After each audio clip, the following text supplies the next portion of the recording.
అమ్మాయి నేనమ్మా మీ అమ్మని మాట్లాడుతున్నాను. హలో అమ్మా, బాగున్నావా? చాలా బాగున్నాను.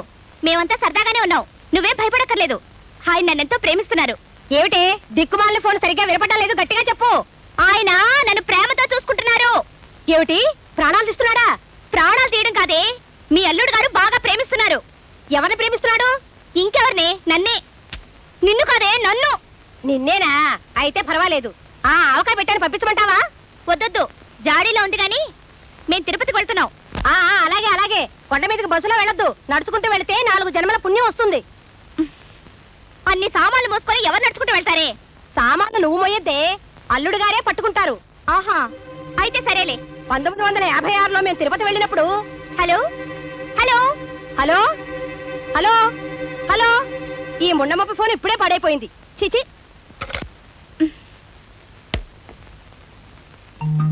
సామాన్లు నువ్వు మొయ్యద్దే, అల్లుడు గారే పట్టుకుంటారు. నీకెందుకు శ్రమ? ఏమిటంత మెల్లగా వస్తున్నారు? గవ్వరండి. వస్తున్నా. ఏడుకొండలవాడా వెంకట్రమణ గోవిందా గోవిందా. ఏమిటి ఈ 10 మెట్లకే గోవిందా గోవిందానా? 10 మెట్ల 1600 మెట్లకు వచ్చాను. సరే సరే, చెంపివ్వండి. నాకు కూడా కొంచెం ఇవ్వవే, కొంచెం ఇవ్వవే. చెవట పట్టేవాళ్ళు మంచినీళ్ళు తాకూడదు. తీసుకోండి. వదిలేండి, మీరండి రండి. ఏమే జయ, మొగుడుతో కలిసి తిరుపతికి వెళ్తున్నావా? చూస్తూనే అడుగుతారేమిటే పిచ్చిమొహాలారా. ఆయనే మా శ్రీవారు, పేరు రాంబాబు. నమస్కారం అండి. నమస్కారం. మీ ఆయన చాలా మంచివాడే పాపం, నీకే శ్రమ లేకుండా బరువంతా ఆయనే మోస్తున్నాడే. మన సామాను మనం మోసుకుంటూ కొండ మీదకి నడుచుకుంటూ వెళ్తే 4 జన్మలకు సరిపడే పుణ్యం వస్తుందని మా అమ్మ చెప్పింది. ఇంకా నయం, పెళ్ళాన్ని కూడా మోసుకెళ్తే 10 జన్మల పుణ్యం వస్తుందని చెప్పలేదు. చాలే వెళ్ళు. మీరండి మీరండి.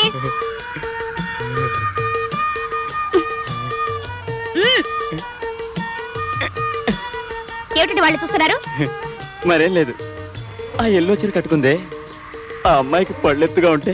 దానికి పళ్ళెత్తైతే మీకెందుకు, దాని పళ్ళు ఊడిపోతే మీకెందుకు? ఎత్తుపళ్ళ ఆడపిల్లంటే నాకు చాలా ఇష్టం. మరైతే నన్నెందుకు కట్టుకున్నారు? పారపళ్ళ దాన్ని కట్టుకోలేకపోయారా? రండి రండి.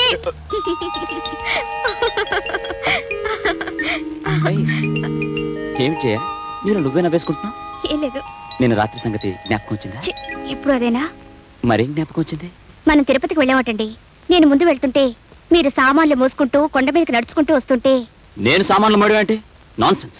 అబ్బా నిజం కాదులేండి, నా కళ్ళు అలా కనిపించారు. చేతిలో కూజ, నెత్తి మీద బెట్టింగ్. చెవులో పువ్వు కూడా ఉందా? ఇంకా పెట్టలేదులేండి. ఇంతలో మా ఫ్రెండ్స్ వాళ్ళని చూసి. Stop it.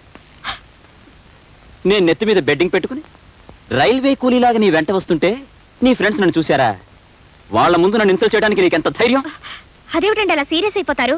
రేపు మనం తిరుపతి వెళ్ళామనుకోండి, పోనీ బెడ్డింగ్ కాకపోయినా సూట్ కేసు అయినా పట్టుకుంటారుగా. అంత కర్మ మనకేం పట్టింది? హాయిగా ఫ్లైట్ లో వెళ్ళి అక్కడి నుంచి టాక్సీ వేసుకుని వెళ్దాం. అలా వెళ్తే పుణ్యం రాదు. ఎవరు చెప్పారు? మా అమ్మ చెప్పింది. ఓహో, ఇది కూడా మీ అమ్మ ఫిట్టింగ్ అన్నమాట.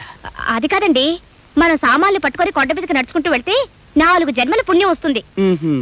సామాన్లతో పాటు నిన్నొక భుజం మీద మోసుకెళ్తే 6 జన్మల పుణ్యం వస్తుందని చెప్పలేదు? నార్మల్. అసలు మనం తిరుపతికి వెళ్ళడం జరిగితే నీ నెత్తి మీద సూట్ కేస్, మీ అమ్మ నెత్తి మీద ఈ మంచం, ఈ బీరువా, ఇంట్లో ఉన్న మొత్తం సామాన్లు పెట్టి కొండకిస్తాను గానీ నేను మోస్తాననుకున్నావా? అసలు నన్ను ఎవరనుకున్నావు? రాజాలాగా రంజుగా సాగిపోయే రాంబాబు. వెళ్ళి కాఫీ పట్ట.